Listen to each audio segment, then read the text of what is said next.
Tapi kata mazhab yang lain, ulama-ulama yang lain mengatakan sebaiknya kita pilih umat mukmin yang qawi. Maka kita butuh Bapak Ibu, umat muslim yang kuat tuh kita butuh. Bagaimana caranya? Ya kita harus cetak kader kita dari sekarang Bapak Ibu, bukan dari besok. Kita cetak kader kita tuh dari sekarang. Kita cetak anak-anak kita tuh tidak manja. Kita cetak anak-anak kita tuh biar kuat imannya, biar berani menghadapi tantangan. Sekarang itu umat muslim itu dibuat, dininabobokan dan dilemahkan. Gara-gara dunia kita dilemahkan. Sehingga mohon maaf sulit kita mencari orang seperti Habib Rizik itu. Sulit. Yang berani menentang itu sulit. Sehingga mohon maaf Bapak Ibu, mohon maaf. Ketika ada kemungkaran, pada diam semua. Urusan lo, urusan gua. Akhirnya apa? Semakin merajalela.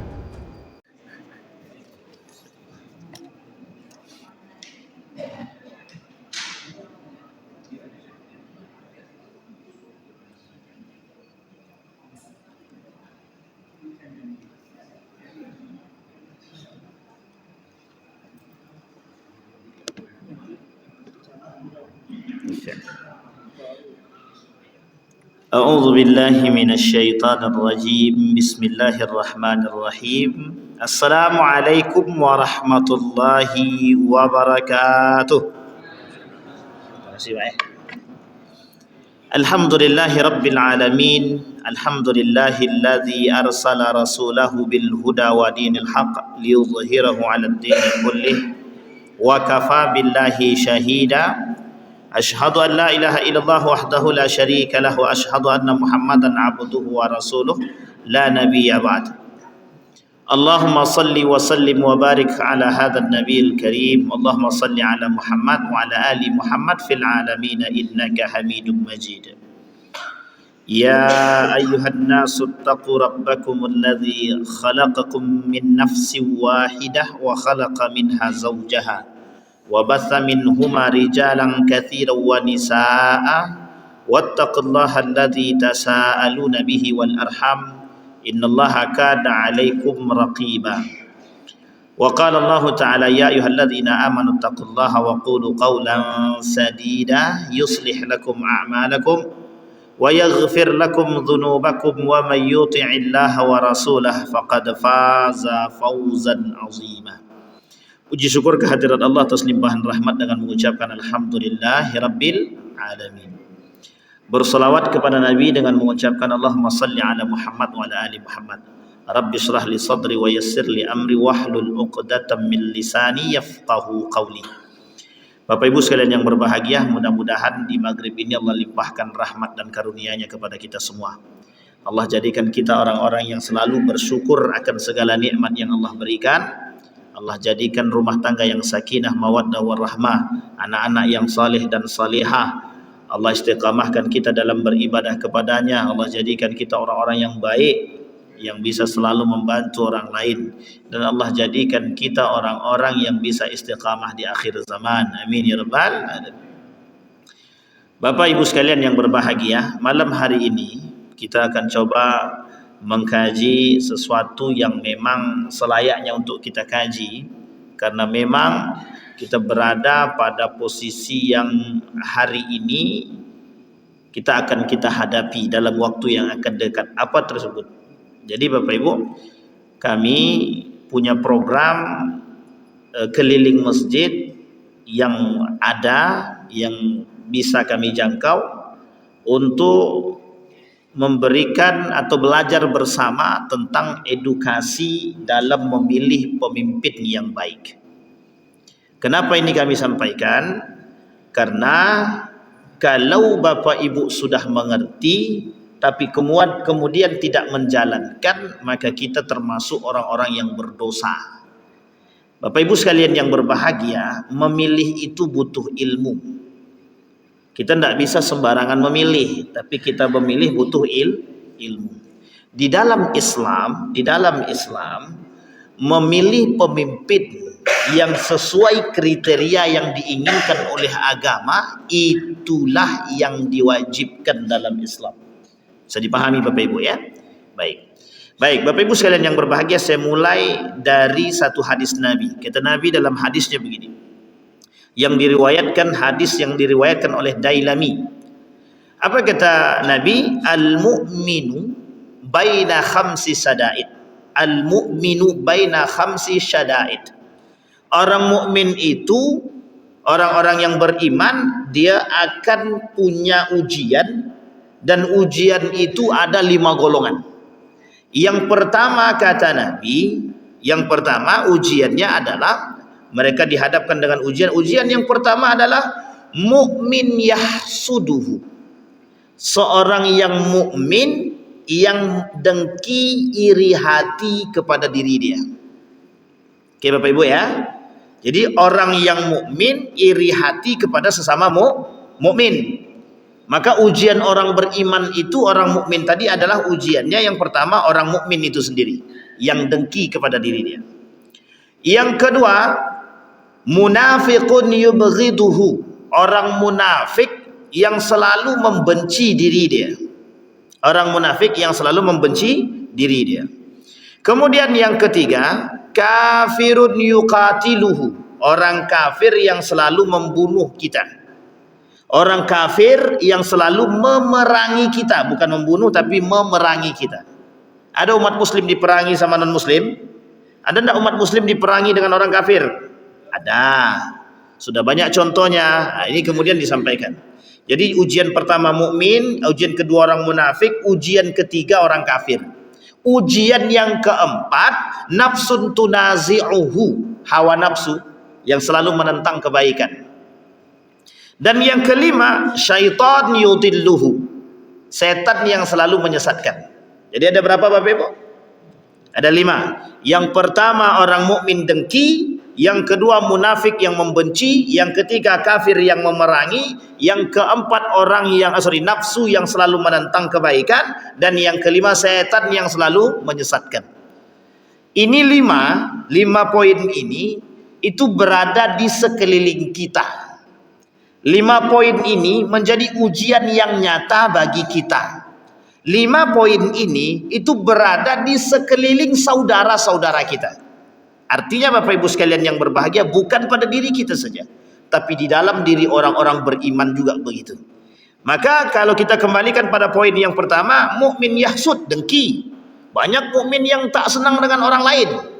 Ada orang yang tak senang dengan saudara sendiri, ada. Makanya disebut dengan senang melihat orang susah, susah melihat orang lain senang. Itu sama, itu namanya mukmin yahsud. Orang mukmin yang dengki.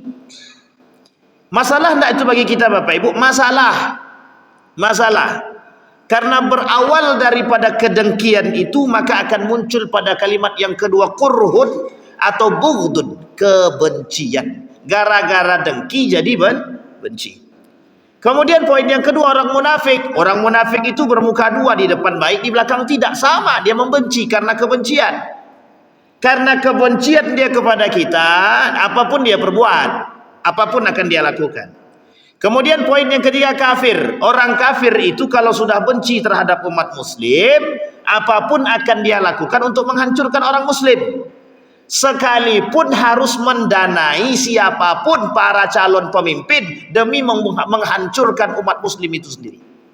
Jadi Bapak Ibu, salah satu cara orang Yahudi untuk menghancurkan umat muslim, salah satu cara orang Yahudi untuk menghancurkan umat muslim adalah dengan mencari salah satu calon pemimpin yang bisa diusung sama mereka dan bisa mereka jinakkan dengan duit mereka.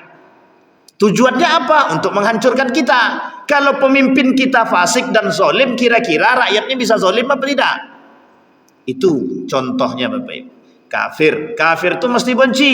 Kalau diajak berperang dia tak mau, karena dia tahu umat muslim itu rajanya jihad. Tapi cara yang lain yang dia buat. Maka dia hari ini non muslim itu termasuk yang 9 naga itu penyokong dana terbesar. Non muslim dia, kafir dia, penyokong dana terbesar untuk mohon maaf para calon-calon tertentu. Nah, hati-hati Bapak Ibu.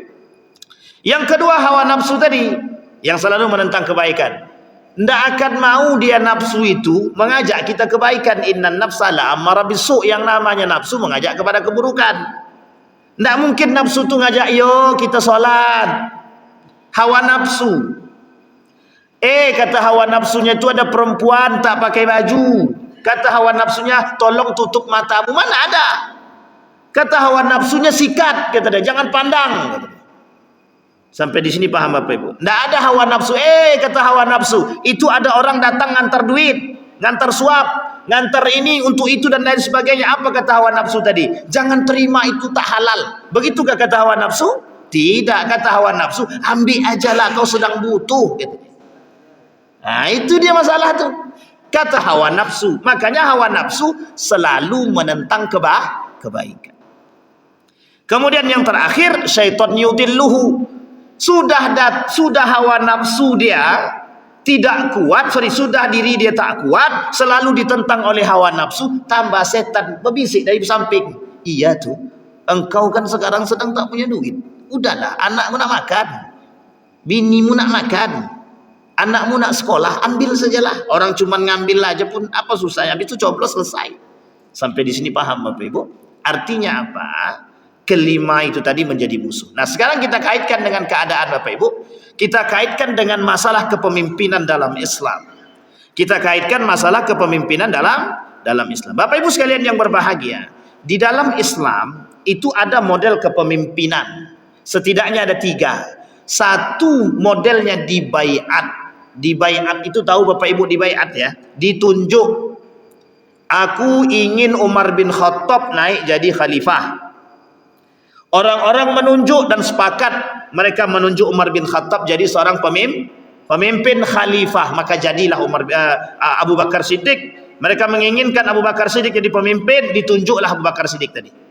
Mereka menginginkan Umar bin Khattab jadi pemimpin, mereka tunjuk Umar bin Khattab jadi seorang pemimpin. Oke Bapak Ibu ya? Namanya dibaiat, ditunjuk. Pertanyaannya adalah, apakah orang yang menunjuk orang lain menjadi pemimpin tadi kelak akan dimintai pertanggungjawaban? Iya, akan dimintai pertanggungjawaban. Misal Bapak Ibu menunjuk Pak Ori jadi ketua masjid, besok Bapak Ibu dimintai pertanggungjawaban. Kira-kira Pak Ori tadi betul tidak adil dia jadi pemimpin masjid, tak baik tak dia? Itu Bapak Ibu nanti yang akan memberikan kesaksian, dimintai pertanggungjawaban sebelum kepada orang yang bersangkutan.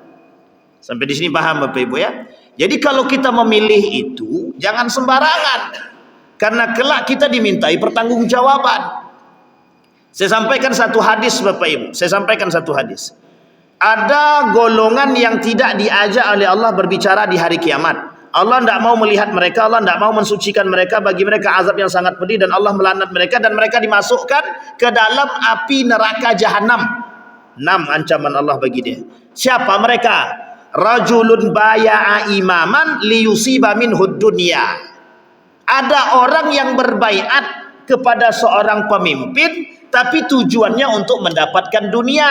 Nah, ini saya kasih ingat Bapak Ibu ya, yang menjadi tim ses siapapun, tolong kalau berbaiat kepada seorang itu tadi tengok betul kriteria dia. Sesuai tidak yang disampaikan oleh agama. Jangan salah pilih. Jangan kita membaiat orang karena nafsu. Kalau kita membaiat orang karena nafsu yang dilakukan, nanti kelak dimintai pertanggungjawaban. Kita termasuk golongan yang tadi, yang tidak diajak berbicara oleh Allah, yang tidak disucikan oleh Allah, yang Allah tak mau melihat mereka, bagi mereka azab yang sangat pedih. Allah laknat mereka dan Allah masukkan mereka ke dalam neraka jahanam. Bapak Ibu, berat apa tak berat menjadi pemilih itu? Yang memilih aja berat, apa tak lagi yang dipilih? Sampai sini paham Bapak Ibu ya? Baik, itu poinnya. Yang pertama tadi adalah ditunjuk, baiat. Yang kedua, dipilih oleh pemimpin sebelumnya. Artinya apa?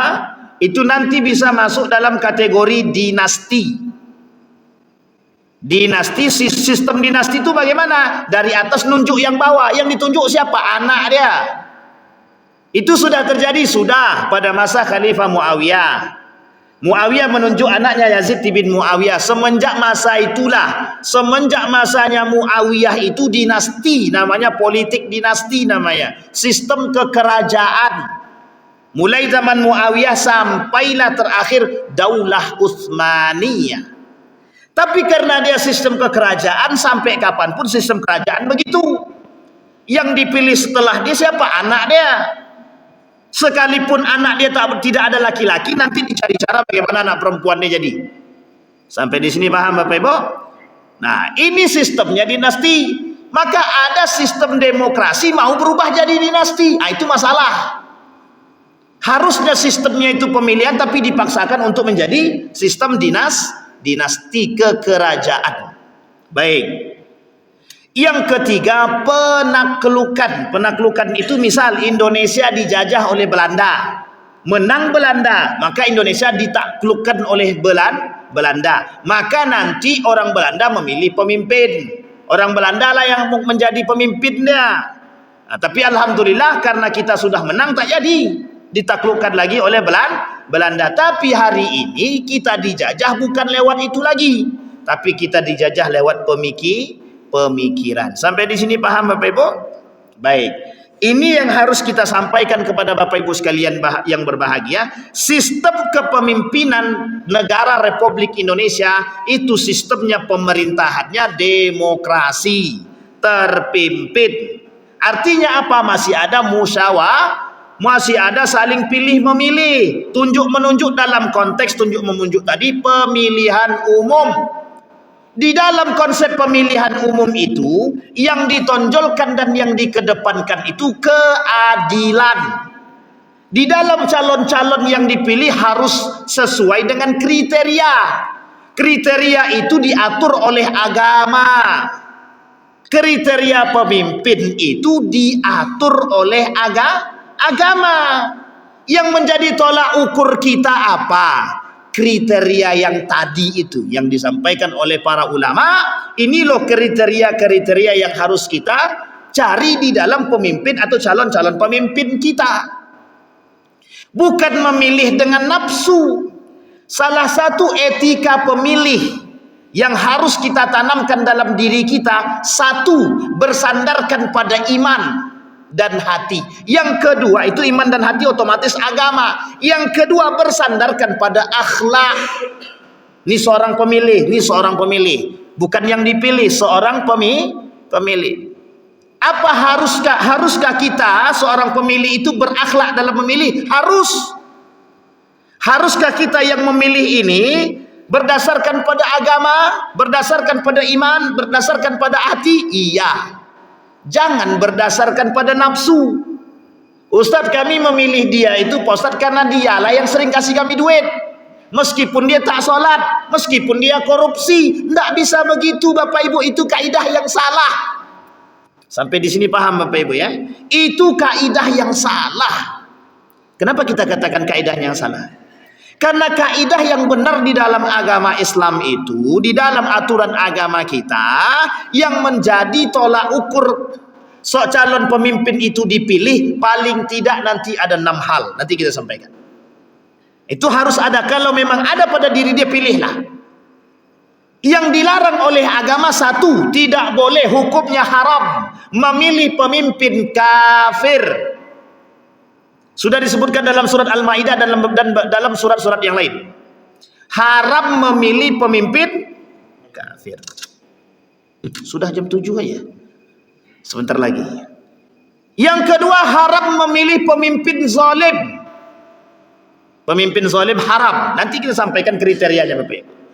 Yang ketiga, haram memilih pemimpin munafik.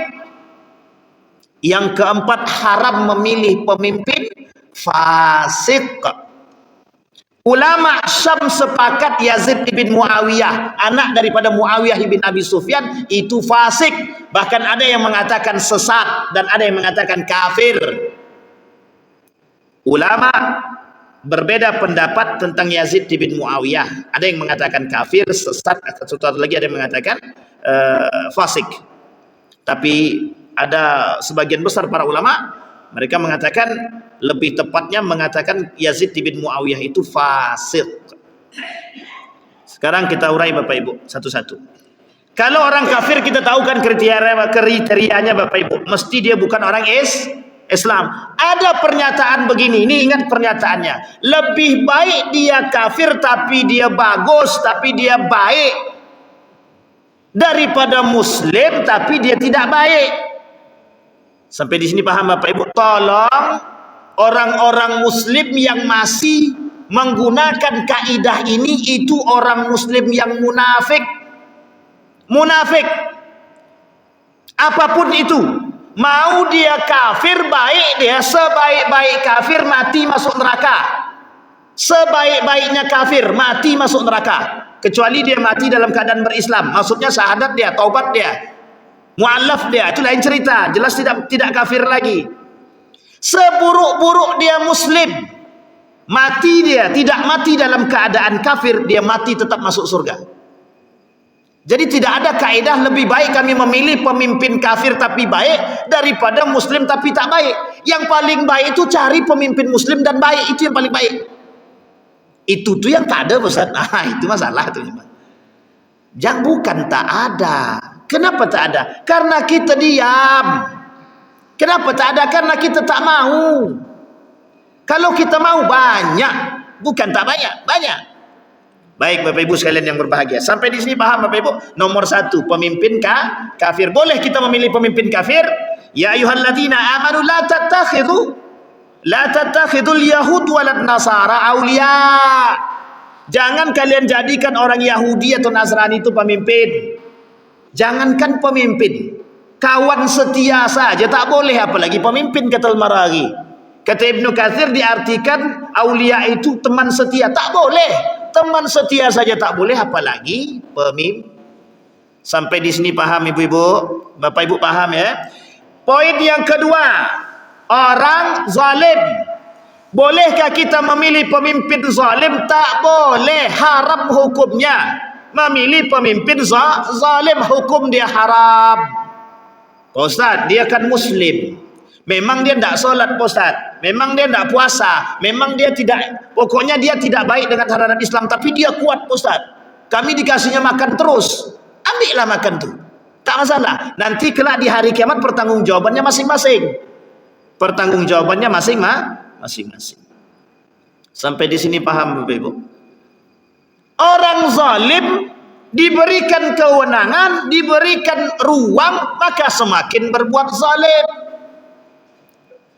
Hari ini kita dikasih makan, besok kita diinjak. Itu orang yang zalim. Karena apapun mereka akan melakukan kezaliman. Kemal Ataturk itu bukan pemimpin zalim. Bukan zalim itu. Zalim banget. Dia zalim kepada siapa? Dia zalim kepada agama Allah. Dia zalim kepada siapa? Orang saleh, alim, ulama. Dia zalim kepada siapa? Dia zalim kepada masyarakat dia. Apa kezaliman dia? Banyak kezalimannya. Yang menentang bunuh. Yang tak sejalan dengan aturan dia tolak. Orang-orang miskin dimiskinkan. Dimiskinkan terstruktur. Jadi kalau ada pemimpin yang sengaja membuat kemiskinan itu terstruktur, memang sengaja masyarakat dia dimiskinkan, mohon maaf, tujuannya adalah kalau miskin mereka tinggal kasih duit mereka oke. Artinya apa? Itu menjadi sebuah karakter. Kalau sudah dimiskinkan sama mereka, apapun perkataan pemimpin, baik salah maupun betul, tetap akan diikuti. Tetap akan diikuti. Sampai di sini paham Bapak Ibu? Itu teori yang mereka berikan oleh kaum Yahudi. Kata kaum Yahudi, seperti itu caranya kalau pengen punya banyak pengikut. Akhirnya apa yang terjadi? Kezaliman itu semakin nampak. Orang korupsi, misal pemerintah dia korupsi. Karena masyarakat tadi sudah sering diberi duit, sudah sering diberi makan, mau tidak masyarakatnya menentang? Tidak apa-apa, keluar kaidah baru, tidak apa-apa dia korupsi, yang penting kami bisa makan. Yang keluar jadinya kaidah itu. Artinya apa? Kaidahnya rusak. Sampai di sini paham Bapak Ibu? Yang ketiga, munafik sama. Munafik dengan zalim itu beda tipis. Hanya beda namanya saja. Pemimpin yang zalim, pemimpin yang munafik. Pemimpin yang zalim Allah tidak mau melihat mereka, Allah tidak mau mengajak mereka berbicara, Allah masukkan mereka ke dalam api neraka, dan nerakanya neraka jahanam. Bagi mereka azab yang sangat pedih, Allah melaknat mereka. Apa kata Nabi dalam hadis qudsi? Apa kata Allah dalam hadis qudsi itu? Awwalu thalathatin yadkhulun nar. Pertama kali yang masuk ke dalam neraka, amirun musallat, pemimpin yang zalim, pemimpin yang diktator. Kemudian dalam hadis yang lain, malikun kazzab, orang yang tidak diajak berbicara oleh Allah, yang tidak diberikan, yang tidak mau Allah lihat, Allah tak mau mensucikan mereka, bagi mereka azab yang sangat pedih. Dan bagi mereka mereka dilaknat oleh Allah, masuk ke dalam neraka jahanam. Siapa mereka? Malikun kazzab, pemimpin panduto, pemimpin pendusta. Jadi Bapak Ibu, kita ni harus berani. Kalau ada calon yang berjanji, kalau ada calon-calon yang berjanji di hadapan Bapak Ibu, tembak langsung. Tembak langsung. Apa tembaknya? Bapak bersumpah atas nama Allah, kelak kami akan jadi saksi Bapak di hari kiamat. Begitu kan? Biar mereka tak mudah berjanji. Orang yang mudah berjanji pasti orang yang mudah mengingkari. Itu kaidah Bapak Ibu, kaidahnya. Kalau ada orang yang mudah berjanji, itu mesti orang itu mudah mengingkari. Ada orang yang mudah bersumpah, mesti dia mudah mengingkari sumpah. Karena kalau orang beriman Bapak Ibu, tidak mungkin mudah berjanji, itu tidak mau dia. Berat Bapak Ibu, kalau orang itu ingkar janji, berat. Jangankan ingkar janji, ada orang mengundang kita untuk datang ke rumah dia, kita tak datang ke rumah dia tanpa uzur, tidak ada uzur sama sekali, itu hukumnya dosa Pak, berdosa. Tetangga mengundang kita nih ke rumah dia, kita tak datang. Tak datang karena apa? Badan capek, dosa. Berdosa kita tak datang. Itu haknya sesama muslim.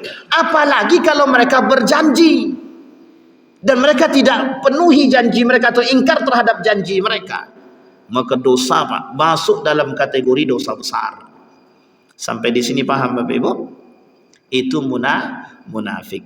Maka tak salah kata Umar bin Khattab nanti itu dalam hadisnya itu, yang ditakutkan oleh Umar bin Khattab itu orang-orang alim yang pandai lisan mereka itu, munafikun alimul lisan, orang-orang munafik tapi memang lisan mereka cerdas dan pintar. Baik, sampai di sini paham ya Bapak Ibu? Itu yang ketiga. Sekarang yang keempat, orang fasik. Fasik ini tak sampai dia pada munafik, tak sampai dia kepada zalim, tapi dia fasik.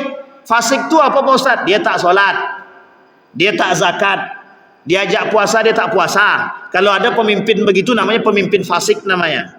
Ada kebenaran tidak dijalankan dia, tahu dia suap itu haram tapi dia buat juga, tapi dia tak mengingkari kalau itu haram, itu namanya masih fasik. Kalau ada pemimpin tahu dia suap itu haram tapi dia lakukan suap, berarti tandanya dia fasik. Ada dia pemimpin tahu suap itu haram tapi diingkari, dia kata dia suap itu tidak haram, itu munafik namanya. Tahu perbedaannya Bapak Ibu ya? Fasik dan munafik tahu? Tapi kata para ulama, orang munafik itu mesti fasik. Orang fasik belum tentu munafik. Sekarang bagaimana hukum memilih pemimpin fasik? Ulama berbeda pendapat. Yang paling kecil itu mengatakan makruh, dan yang lain mengatakan haram, yang lain mengatakan haram. Pertanyaannya Pak Ustaz, semua permasalahannya Pak Ustaz, semua calon ini fasik semua gitu. Nah, ini yang masalah kita Bapak Ibu. Semua calon ini semuanya fasik Pak Ustaz. Salat jarang, ke masjid apa tak lagi, menyamperi orang tidak, sok puasa kadang-kadang. Itu bagaimana Pak Ustaz? Nah, sehingga muncul kaidah Bapak Ibu, yang paling sedikit kefasikannya. Jadi Bapak Ibu, misal ada calon 4 orang calonnya, keempat-empatnya fasik, maka yang kita pilih Bapak Ibu, yang paling sedikit kefasikannya, atau semuanya sedikit fasiknya Pak Ustaz? Oke, yang paling kuat ibadah dia, kuat ibadahnya Pak Ustaz, keempat-empatnya itu. Nah, sekarang di antara 4 ini mana yang paling rajin ke masjidnya? Nah, itu dia. Tapi kalau semuanya rajin ke masjid, Pak Ustaz bagaimana? Apa ini pandai-pandai lah. Nah, kalau tak sudah pusing pula kita kan. Kalau 4-4 rajin ke masjid itu berarti baik. Bukan tak baik. Sampai di sini paham Bapak Ibu ya? Ini 4 orang. Kalau seandainya mereka fasik, kita cari yang paling Sekarang Bapak Ibu sekalian yang berbahagia, ada muncul kaidah begini. Lebih baik kami pilih, lebih baik mana? Pemimpin fasik tapi kuat daripada dia soleh tapi lemah. Kira-kira pilih mana Bapak Ibu? Pilih mana kira-kira? Fasik tapi dia kuat, soleh tapi dia lemah. Pilih mana Bapak Ibu? Soleh itu pakai dasar agama atau nafsu?